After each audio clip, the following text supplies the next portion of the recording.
It's another attempt to reform the criminal justice system that has met a big obstacle: money. Since Maryland Attorney General Brian Frost declared cash bail unconstitutional, advocates have pushed to eliminate bail in Maryland. But the bail bonds industry is pushing back. Tonight they're holding a swank dinner for the Judiciary Committee, a key body in making decisions about bail reform. But the real news is here to stake out the event and ask questions. I'm here with investigative reporter Stephen Janis to give us some background on where bail reform is in Maryland. So Stephen, can you tell us where we are in the process? Well, obviously, since Brian Frost's report, there's been a big push this year to get it done, to get rid of cash bail. He basically concluded that cash bail is unconstitutional. And of course, many advocates have said that bail is actually really making things worse for people, not really achieving the goal, which is to make people show up for trial. It really has nothing to do with it. If you look at the reports that have come out, they have said that 17,000 people were stuck in jail for bail that was minimal. Maybe 50,000 people over the last 5 years. Then, of course, you had the Maryland Appeals Court adopt a new rule that said when possible, judges should actually not give bail to people who can't afford it. So there's a big push. But as you said, the bail industry is pushing back. And I think it's one of those things where it does come down to money.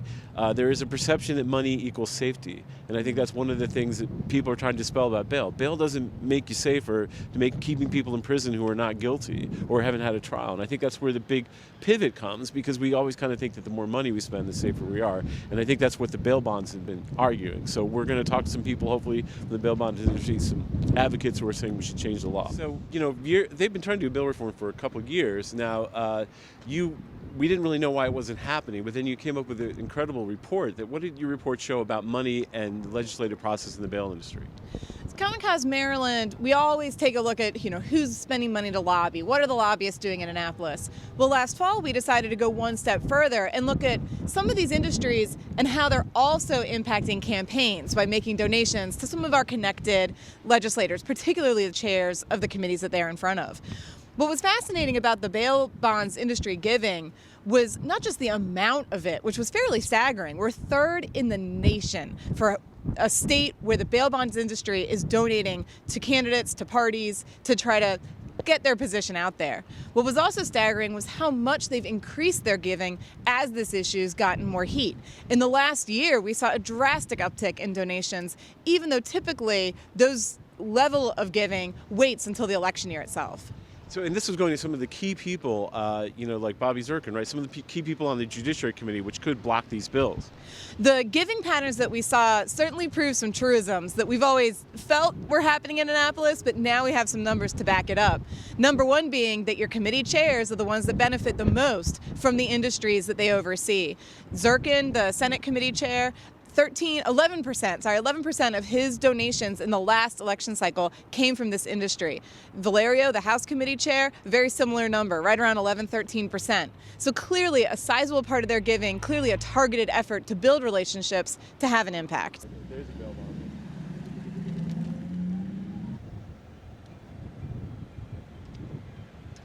bond. I'm concerned about removing cash bail. I mean, America is sort of built on a capitalistic system, and one of the benefits of bail is it requires a defendant, to have some skin in the game and to be motivated to appear for court and to make sure that the process moves forward and that they get their day in court and they make sure they show up for their day in court. And part of the other value of being in court is, of course, the defendant is advised of their rights.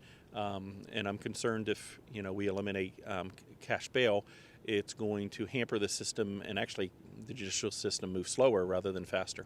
Now, the bail industry is holding a pretty nice dinner up there. Was the food and the wine and the money they're donating influencing your decision at all? No, because I'm actually on my way home right now. So.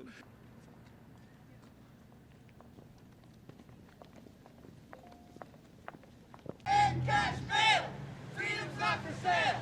End cash bail! Freedom's not for sale! End cash bail! Freedom's not for sale! End cash bail! Freedom's not for sale!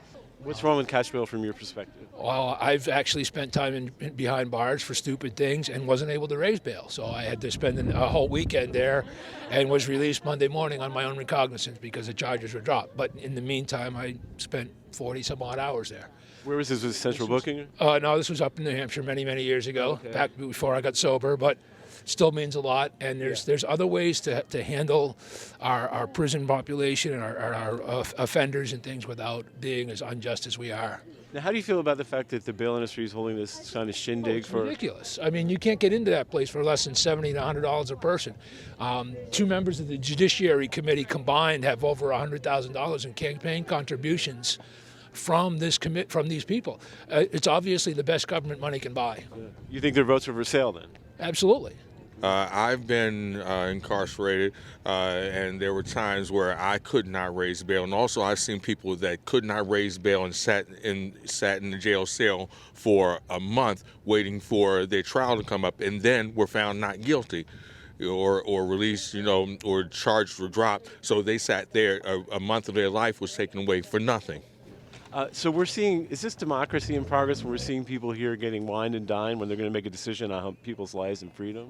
Well, I mean that's the way things are. People they get wined and dined and they get persuaded, to cast their vote in certain direction.